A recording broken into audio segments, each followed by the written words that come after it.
Պարոն վարչապետ, նախ նշեմ, որ այս ամսվա ընթացքում արդեն 7 քաղաքներ այցելել ենք,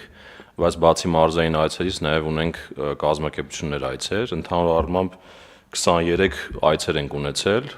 խոշոր կազմակերպություններ, համալսարաններ ու այդ շարունակելու ենք այդ տեմպով ու մասնակիցները յուրաքանչյուր այցի ժամանակ տենց 70-ից 80 քաղաքացի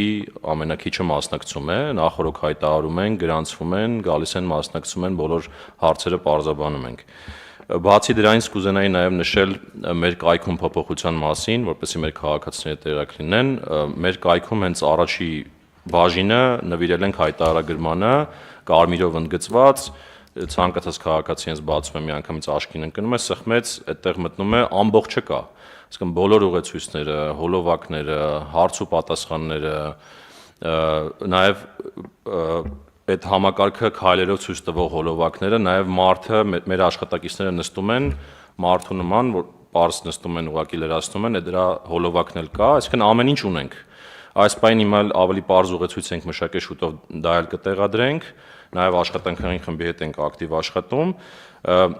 բացի դա էլ մի կարևոր հանգամանք էլ նշեմ, սոցիալական կրեդիտների համար էլ պարզացել ենք մաքսիմալ այդ ստացման ընթացակարգը ու այդ նույն հարթակում արդեն մի տեղ հայտարարագրում է քաղաքացին, մյուս տեղում էլ ստանում է սոցիալական կրեդիտը իր դիմումը ներկայացնելով, բայց իհարկե շարունակաբար կատարելագործել ենք նաև տարվա ընթացքում լսելով կարծիքները մեր քաղաքացիների։ Պարոն Գրիգորյան, ուզում եմ հիշեցնել, որ թվայնացման այդ ոլորտում նույնպես պարոն Երիցյանի գլխավորած կազմակերպությունը, որի անունն ես անդադ մոռանում եմ, նոր ստեղծված, իրենք խոստացեն, պարոն Երիցյանը խոստացել է, որ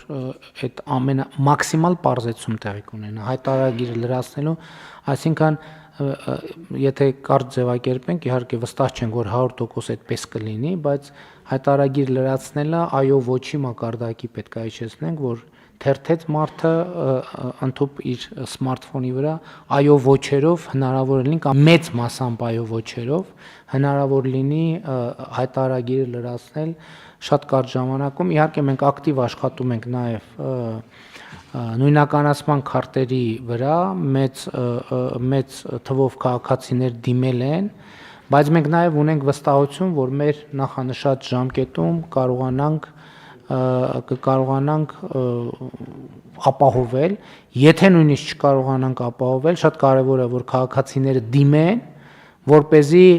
այն իրավունքները եւ հնարավորությունները, որոնք հանկարծ, եթե մեր պատճառով նույնականացման քարտի տրամադրումը կուշանա, այդ ուշացման փաստով իրենք այդ սոցիալական կրեդիտները ստանալու հնարավորությունից չզրկվեն։ Եվ ելի ասում եմ, հարգելի գործընկերներ, սա ռազմավարական ծրագիր է եւ ամենօրյա ռեժիմով պետք է մարդ հեսազդակը ստանա։ Այն մնացած հայտարարագրում, թափանցիկություն եւ այլն, այդ ամեն շատ արագ ընկալում են, դա լրացուցիչ պարզաբանելու կարիք չկա, պետք է պարզաբանել, թե ինչու է սա ռազմավարական ծրագիր մարդկային կապիտալը զարգացնելու տեսակետից։ Ամեն ծնողով իր երեխային դպրոցում որևէ ծախսահանում, մանկապարտեզում որևէ ծախսահանում, երաժշտական դպրոցում, արվեստի դպրոցում, սպորտի խմբակներում եւ որևէ ծախսահանում,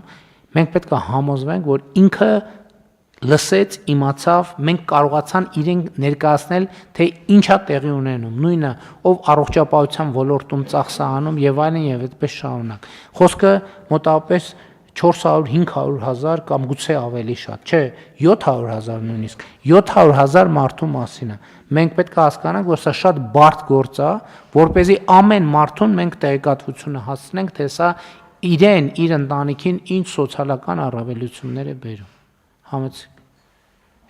Պարոն վարչապետ, ես կուզեի մի փոխհատուցման մասին էլ խոսել, որը վերաբերում է մեր մեծ թվով քաղաքացիների, խոսքը դասագրքերի վարձավճարի փոխհատուցումն էր, որի հնարավորությունը նույնպես տրվել է սոցիալական կրեդիտի շրջանակներում եւ որտեղ քաղաքացիները ընդհանրապես լրացուցիչ գործողություն չունեն անելու, այսինքն այն պահին, երբ որ իրենք հայտարարագիրը կլրացնեն, արդեն իսկ մեր եւ պետական եկամուտների կոմիտեի միջև փոխանցված տեղեկատվության շնորհիվ, եթե իրենք ունեն դպրոցահասակ երեխա, ապա յուրաքանչյուր երեխայի մասով դասագրքի վարձավճարը 3000 դրամի չափով հետվերադարձի հնարավորություն են ստանում եւ սա իրենցից որևէ լրացուցիչ ջանք չի պահանջում։ Այս ուղղակի նաեւ կուզեի առանձնապես ընդգծել, որտեղ սա վերաբերում է ավելի քան 250,000 երեխաների, ծնողների եւ ընտանիքների։ Բայց նաև ուզում եմ ավելացնել, որ մեր սիրելի այն ծնողները, ովքեր հիմա այս առումով միայն դասագրքի վարձավճարի վրա են գումար ծախսել, եւ իրենց երեխաները չեն գնում որևէ մարզական խմբակ, ոչ մի երաժշտության չեն գնում, նկարչության չեն գնում եւ այլն, ես ուզում եմ կոչ անեմ իրենց, ինչքան էլ դժվար լինի, ես հասկանում եմ, եթե չեն գնացել միջև հիմա, ուրեմն կան որոշակի դժվարություններ, բայց ինչքան էլ դժվար լինի, ես ուզում եմ կոչ անել, որ իրանք երեխաներին տանեն, որովհետև այդ եթե 100,000 դրամի սահմաններում մենք ստուգել ենք, կարելի է նորմալ ծառայություններ ստանալ։ Հիմա ես կոչ եմ անում մեր ծնողներին եւ երեխաներին էլ կոչ եմ անում, որ իրենք էլ իրենց ծնողներին կոչ անեն, որ իրենց տանեն ֆուտբոլի, սպորտի, երաժշտական դպրոց, նկարչության դպրոց, չգիտեմ էլ ինչ կա, շատ են, չեմ կարող բոլորը առանց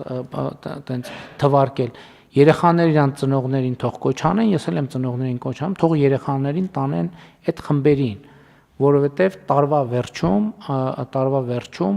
կառավարությունը 100,000 դրամ, իհարկե այդ մանրամասները շփոթություն չստեղծելու, առողջապահության համար 50,000 դրամ, կրթության համար 100,000 դրամ, բայց երկուսը միասին ոչ ավել, քան 100,000 դրամ։ Այս նրբությունները մենք ասում ենք, ես ուզում եմ խնդրեմ, որ հետագայում ոնց կասենք, այն պայմանները նախնական պետք է աշխատող լինի, պետք է եկամտային հարկ վճարած լինի, եկամտային հարկի մնացորդ պետք է ունենա եւ այլն։ Այս բոլոր պայմաններով, բայց սա էլի եմ ասում, սա ահռելի մի նախագիծ է եւ մենք պետք է